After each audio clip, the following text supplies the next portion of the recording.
And now rub your palms together. This will generate some warmth. Place your palms on your eyes, massage your face.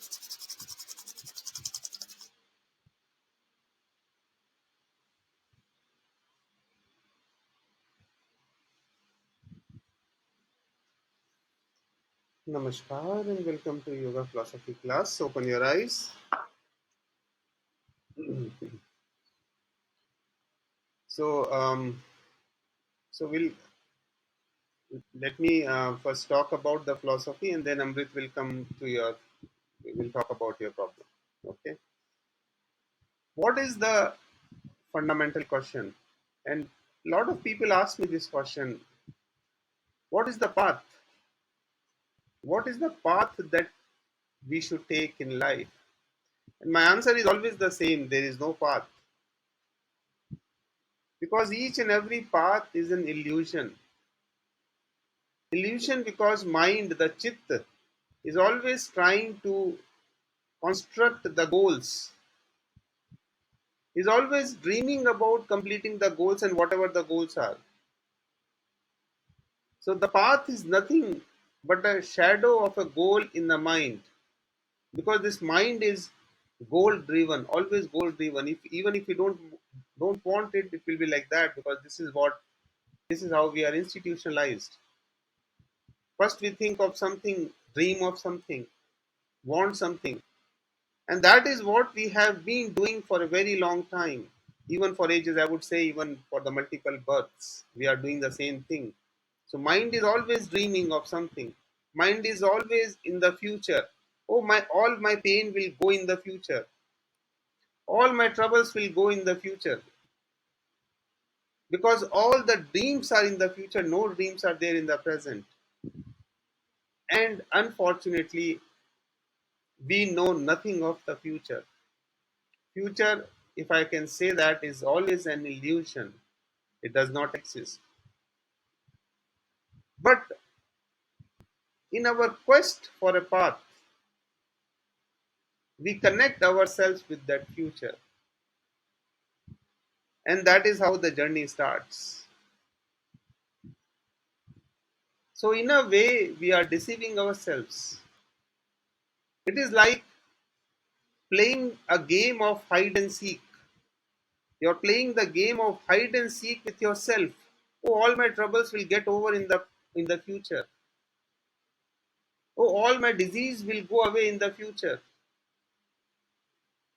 Oh, everything will be all right in the future. We are trying to deceive ourselves each and every time we think about that. There is no path anywhere. And if you really ask me, no path is even needed. There is no need for any path. You are already there. In whatever condition you are in, don't think that I am not in the condition right now. Even if you are in pleasure, you are there. Even if you are in pain, you are there. Even if you are in trouble, you are there.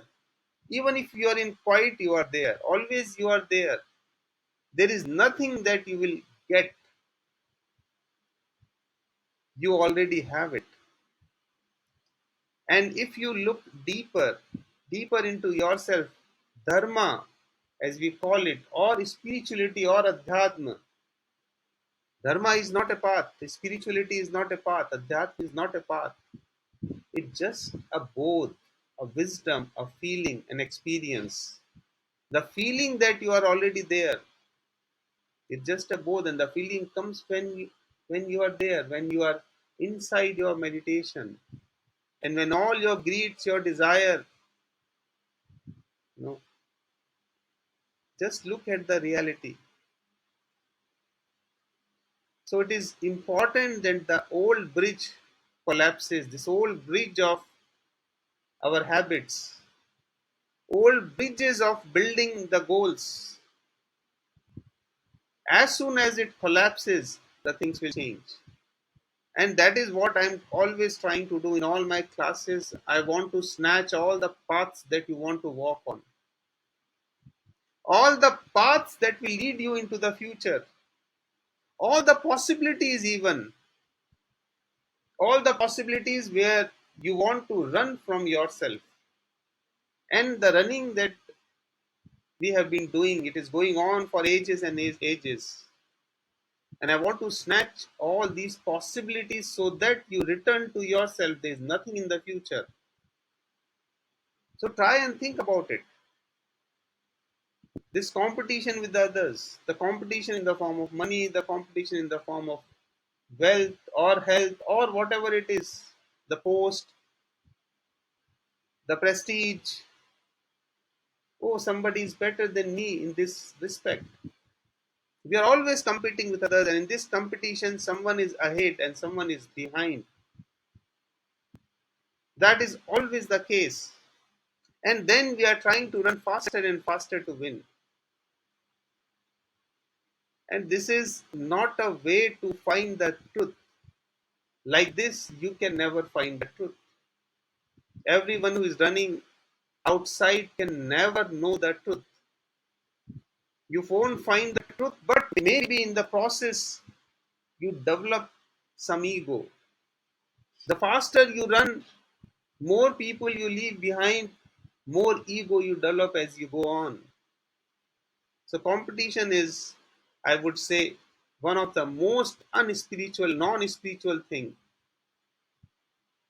And this is what is going on. And the competition comes into many shapes and sizes. Don't think it is just about money. It is about health as well. Oh, this guy is so healthful. Oh, he is looking radiant, and I'm not looking that radiant. Oh, his kids have gone to Ivy League college, and my kids have not been able to get secure admission into a good college. Oh, his husband comes and say, "I love you" to her every day, and my husband doesn't say me that. Everywhere it is going on, in each and every sentence that we speak, the competition is there, and it's the most unspiritual of all the things. It comes in all shapes and sizes. Everyone is in conflict with someone, and it has been going on for ages. In every lifetime, we have never reached anywhere with this because the goal was never been outside. It was never outside, it was only inside. And that is where we have to let go of all the desires, all the competition to achieve that. Even the competition to become healthful is also a competition. Competition to be quiet is also a competition. Competition to be religious is also a competition. Competition to go to churches, to go to temples is also a competition. In every shape and size they come. And every time we give a new name to this, all of these names that we give, it may be, you may call it welfare, you may call it religion, you may call it desire. There are so many different names that we give them. And every time we give it a name, then a ego is born. Then we develop an ego. So there is this story. Two brothers died at the same time together, and they reached the pearly gate. And of course, at the pearly gate, Saint Peter was there waiting for them. So Saint Peter interviewed these two brothers, and he asked the first brother, "Tell me, my son, were you a nice, good person on earth?" Because that's what the saint asked. And the brother replied, "Yes, I was a saint. I was very honest. I was almost like a saint. I was very honest. I was very quiet. I was very hardworking. I was always in balance. And I never had trouble with the females." And so the Saint Peter said, "Oh, that is very nice, son." And Saint Peter gave him the keys to the new Rolls Royce. So, this is your gift for being good. And then he asked the other brother, "What do you have to say about yourself?" So the other brother took a deep breath. "Oh, I was always different from my brother. I was very cunning. I was very clever. I was always a drunkard. And I have been very lazy all my life. And when it comes to female, I was really a devil."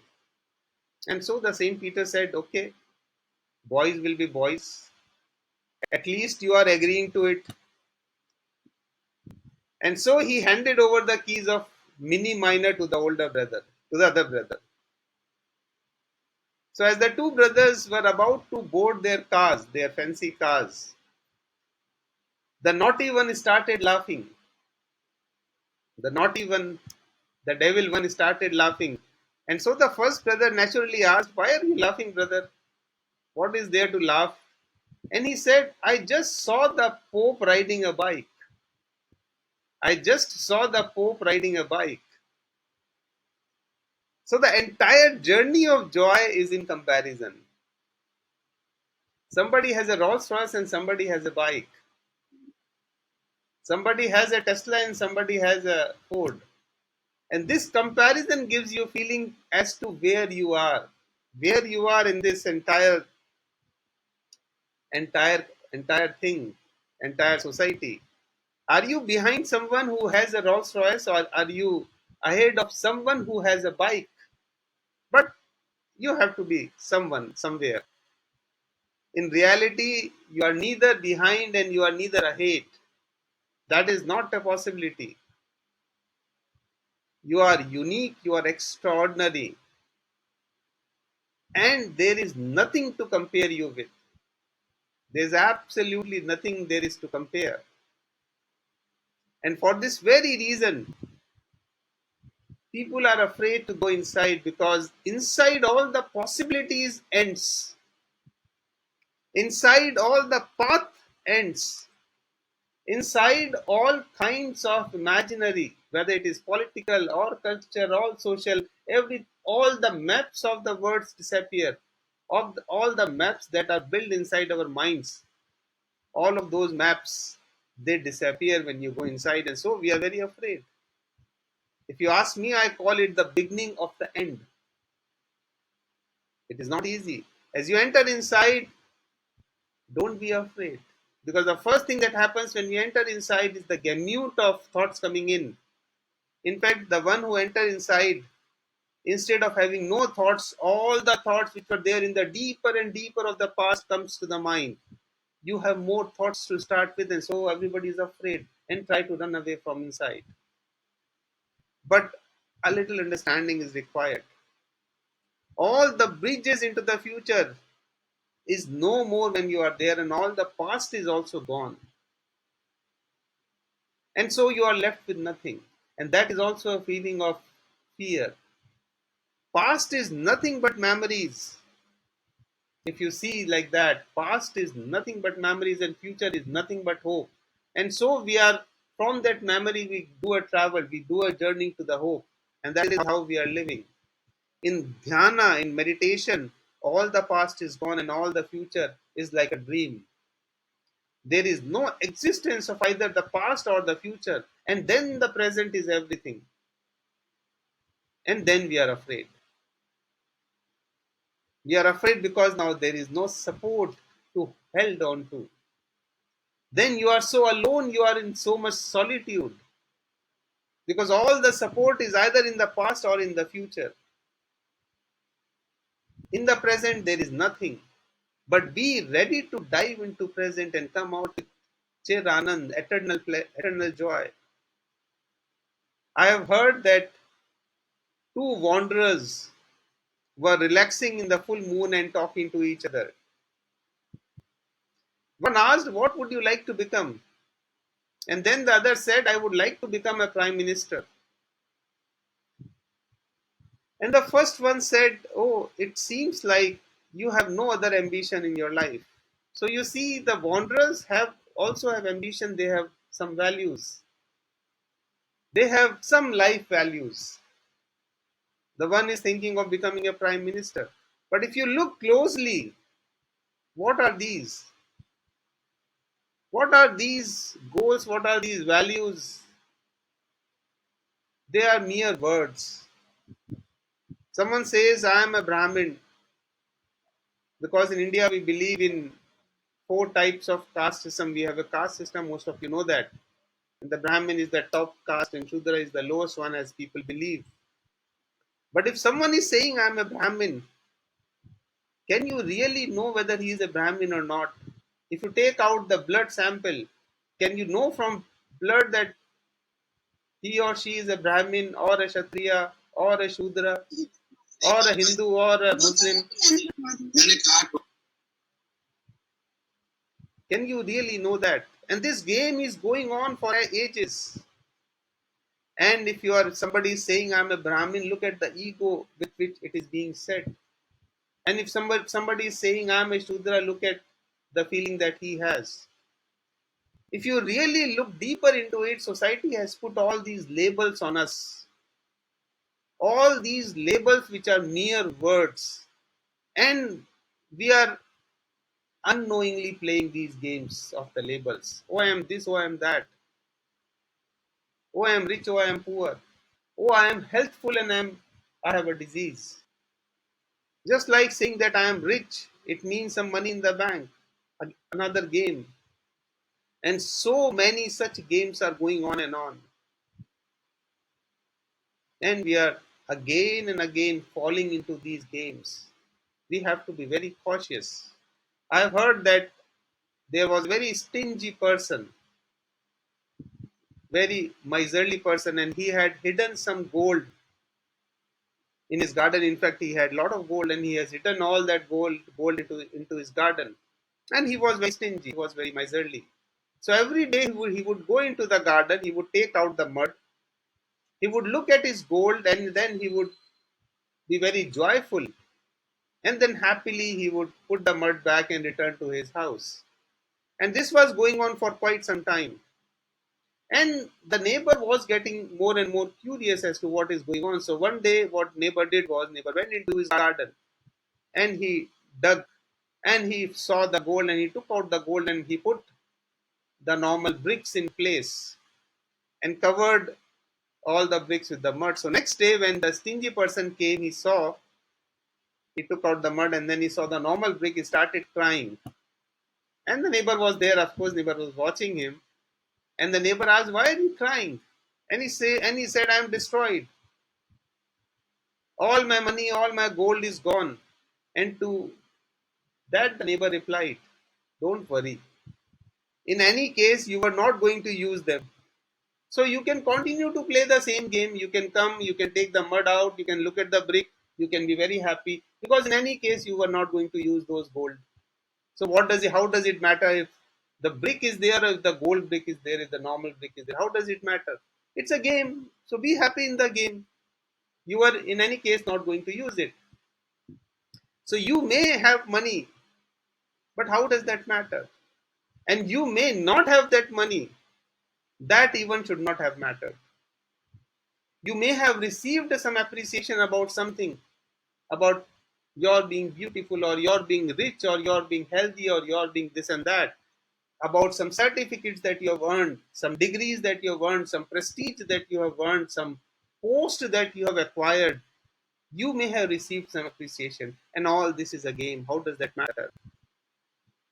But unfortunate part is if you don't go beyond this game, and if you don't have that bodh, that wisdom, then everything is lost. Because in this game, you will never find yourself. The entire spirituality is lost. The entire dharma is lost. And then the society will keep making a fool out of you. One way or the other. Do this and do that. It will keep you with mixed up in all the affiliations that it gives. And you will keep on believing in all these affiliations and the entire life will be wasted. I am a Hindu is an affiliation. I am a Christian is an affiliation. I am rich is an affiliation. I am poor is an affiliation. All kinds of affiliation are there. I have a great job in Google. I have a great job in Facebook is an affiliation. I have a Tesla and I have a good house and I have a great husband and I have a great wife. All of these are nothing but affiliations. And we keep on basking in all of these affiliation and this is taking us nowhere, whether in US or whether in India or whether anywhere. This is the way all societies function. Societies are afraid of you being free. And for the first time when meditation happens, all these affiliations are removed from you. Your name is gone, your affiliation is gone, your caste is gone, your religion is gone, your nationality is gone. And slowly you are left with nothing but pure, thoughtless chiranand, and in solitude. And this is very fearful, because when the affiliations go, and it becomes very fearful, because affiliations is what we always have had. So we are very fearful of it. All kinds of affiliations, all kinds of ego, all kinds of support in the form of affiliation and ego. Affiliation is a support, and then a meditation takes away all the support, all your crutches, and we are about to fall. But in this falling, then we learn to fly. The God has made you not to crawl, not to help, not to take the crutches, but to fly deeper and deeper into the sky. And we are crawling. So when you see that the affiliations are gone, when you see that all the supports are gone, when you see that you're alone and you're afraid, then laugh it loud. Let the structure crumble into pieces. All the structure that we have built, let it crumble into pieces, and make sure there's nothing to return. And in reality, actually, there's nothing to return to. This is how our life is like. We have to be very, very careful. We have to be very, very cautious at all of these affiliations. I'm not saying, I'm not asking you to leave your house or leave your husband or leave your family and go to mountains. I've never asked that. But have that, both have that wisdom that all of these are affiliations and I'm something beyond these affiliations. Let me find myself first by living where I am right now. Let me find myself first. I'm not asking you to go and meditation, do meditation in caves. I'm not even asking that. You can actually be where you are and then become free wherever you are, in whatever you are. You can continue to do your job and become free. You can continue to be with your family and become free. You can continue to be in your house and become free. There's no need to go to the jungle, to the forest to become free, because even in the forest, your affiliation will be there. Your thoughts will be there. You will be there. And when you go into meditation, then for the first time, you cease to be there. And then the joy comes. Then the ananda comes. And that is why again and again I ask of meditation. All my teachings, all whatever, all everything is words, but when it turns into meditation, then it becomes something. I'll stop here today, and now I want to actually talk a little about what Amrit's. Uh, Amrit, is it all right if I talk here, or you want to talk alone? It's all right. So first of all, Amrit, I think it's a. I cannot summarize whatever you're going through into few sentences and or into few into this talk. It's a long process, but we know that there are solutions. As Shweta said, there is solution in Ayurveda. There is solution in naturopathy. There are solutions to your problem.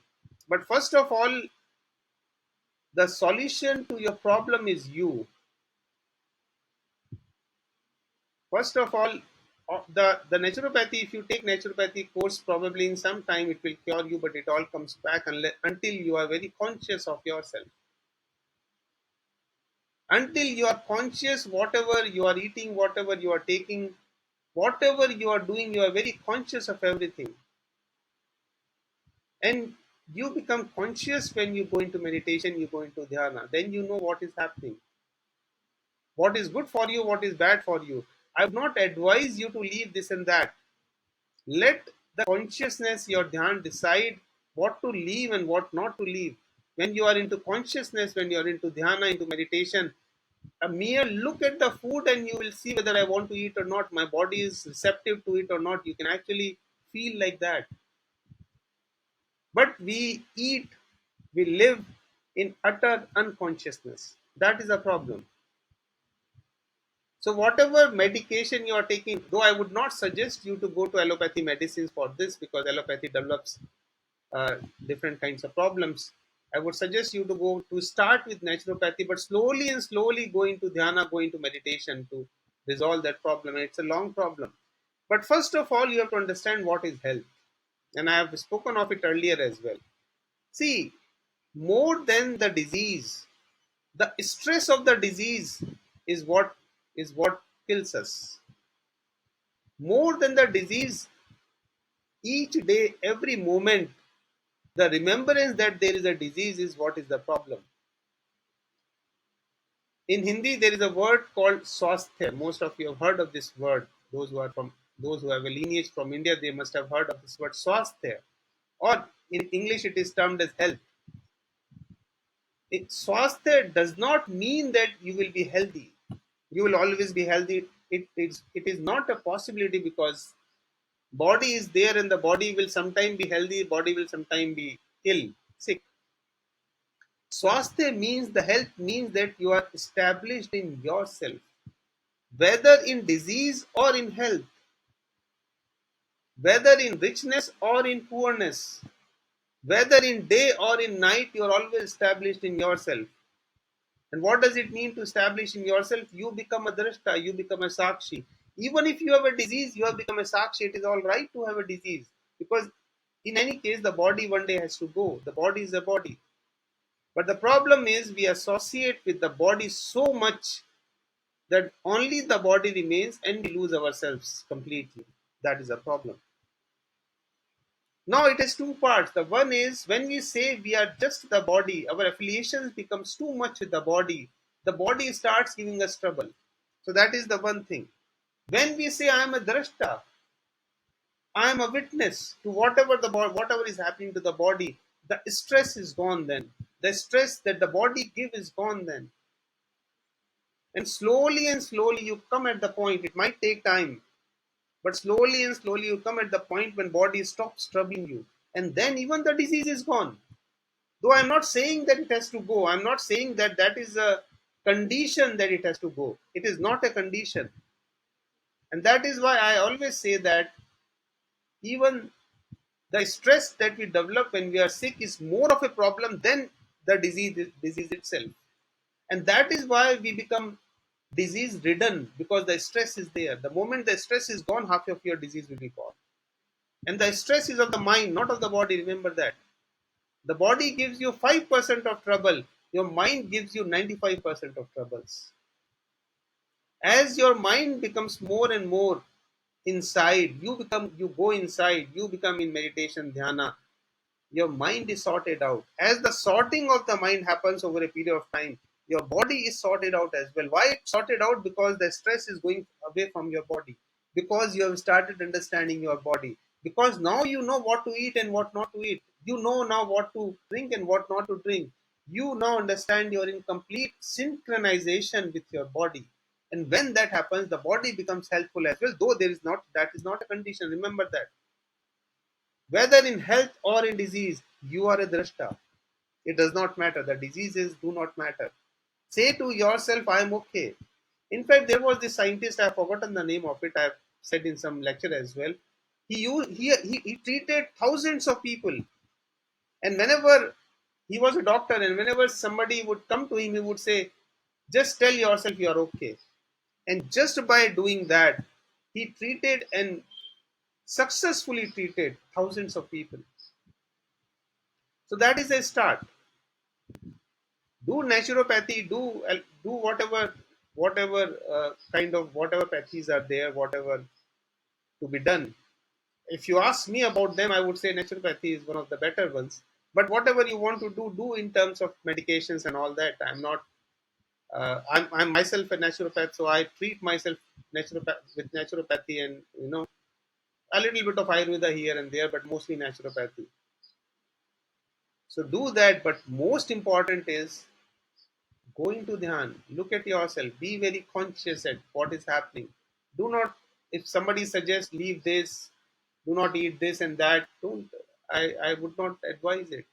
There are so many different uh, pathies are there. There are so many different, you know, different systems are there. If you start following all those systems, the kind of stress is developed, that is a bigger stress than the disease itself. But if you want to talk about, the disease itself, we can do so. You can call me. We can talk about it, and I can suggest some remedies as well. Okay. And by the way, any question about the lecture, about the discourse, please feel free to ask. I wanted to talk about Amrit for a little time. Uh, May I also say something to Emery, yeah, yeah, if sure if thing. it's Yeah, okay? yeah, Olga, go on. Because I just share what I had some illness, and also I was stressed, and at some point I realized then I have to be okay, don't mind of that illness. And I was kind of don't mind, and I kind of said to myself, okay, you have to manage somehow with that. And it went away slowly, and I was surprised. And then that phrase that I heard, "We have to love our diseases," means maybe we have to be don't mind, accept as is. Like sometimes we love people because we don't mind how they are, how they are. That's why it's called love. So I don't know. Maybe also like I just want to share what happened to me, that maybe try to this, and also I was actually so touched when Emrit said about her son, that she cannot play with her son. Like I start crying because I feel like she's blaming herself, like she's not a good mother. I really feel this, and I just want to say, don't feel this way. Just love, even in that moment. Do wherever you can. You kiss him, you hug him. This is you can, right? That's already you're doing what we're doing the wonderful thing. Just and even love yourself as your mother, as your role, wherever you can. Yeah, that's also just suggestion, because what we are as a mother, we tend to blame ourselves that we are doing not enough for kids. We are not loving enough. We are not expressing love. We're doing wrong, and will just lead to also sicknesses. And yeah, Very good, very so nice, express joy, and share joy with him. very nice, very nice. See, whatever you can do, you do, and if not being done, that is also okay. The problem is we, our ego. In fact, our ego tells us that we can do so much. Our ego tells us that we are so important, we are not caring, or we are not doing this and that. That is also a kind of ego. So that is why the surrender is very, very, very, very important. Surrender that even if you are not able to take the care of your kid, that is okay. Whatever is happening for good. Whatever I'm able to do is also okay. Accept that. Accept all the conflicts that are happening. There are a lot of conflicts that are happening in our life, but we are not able to accept. We have not accepted ourselves as we are. We want to change ourselves continuously. That is the biggest problem in humans. We always want to change. We are never satisfied with the body, with the mind, with the money, with the relationship, with the prestige, with the jobs, with this and that. Are we ever satisfied? We think we have not done enough. Oh, there is so much we could have done. Now that is a folly. Whatever you could, at the end of the day, you will die, and all that you have done is gone. Don't think that you will leave something. Don't have that ego.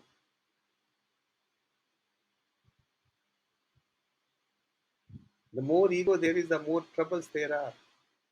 Whatever is happening for good, and whatever is not happening is also happening for good. Have that surrender. Oh, I have a disease. Okay, fine. Let me live with that. I have a problem. Let me live with that. It's okay to have a problem. You don't complain when there is pleasure. Why do you complain in pain then? When you do not complain about pleasure, why do you compare about pain? When you do not complain about day, why do you complain about night? Because there is always a duality. When you are in health, do you ever complain? Oh, I am so healthy. I'm so healthy. Do you ever complain about that? then why are you complaining about diseases? As the health is there, there will be a disease. That's how we live. Our life is always a duality. Whenever the night is there, the day will come. Whenever the day is there, the night will come. This is there. This the impossibility is that if the day is there, there is a continuous day. This is an impossibility. If you want to rise above this duality of life, the only way to do so is to go into dhyana and accept whatever it is. Accept the pain, accept the pleasure, accept the day, accept the night. Accept the health and accept the disease as well equally. And then and only then the freedom will come. There is no other possibility here. No other possibility exists.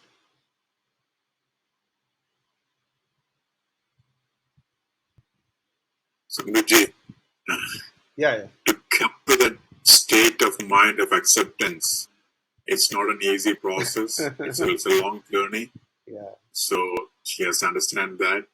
It's a long journey. It's going to come back continuously doing Pratihara and coming to the classes and hearing lectures on a regular basis. Absolutely. That's what I feel. No, I totally agree with that. And in fact, Jason is a living example of it, living proof of it.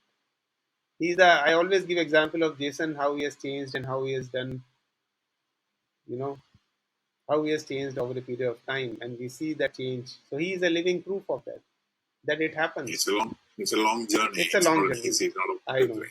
process. Yes. It's a long journey. You will come there. Yeah, it's. And on the top of it, there is no goal. So even after the long journey, there is no goal that this will happen. You cannot put a condition to it that, okay, oh, I'll be happy. Will I be disease free if I'm happy? No, that is not a condition. You have to be happy when the disease is there. Yeah. What percentage you're saying is 100% true, but to get to that state, it's not easy. It's a long process. Right. It is not easy. I'm halfway, almost 25% there. That's all. 25-50% there. Nice. Good.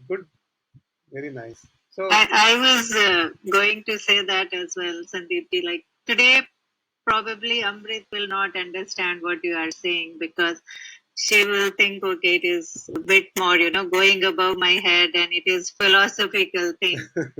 So today we can just talk with that empathy, and we have to talk in a different way, and then slowly as she keep coming to the lectures, probably she will understand more. That's my thinking. Very right. So these are all people, Amrit, who have been coming to this class for a very long time, and these are the very people who have brought change to their lives. It is like coming from it's from their experience, not from just words. These are not words that Jason is saying, or Pia is saying, or Shweta is saying, or Olga is saying. These are just their experiences that they have felt, real experiences. Because I'm looking at them for a long time, and so much change, so much has happened. I don't want to say good or bad experience. I'm just saying experiences.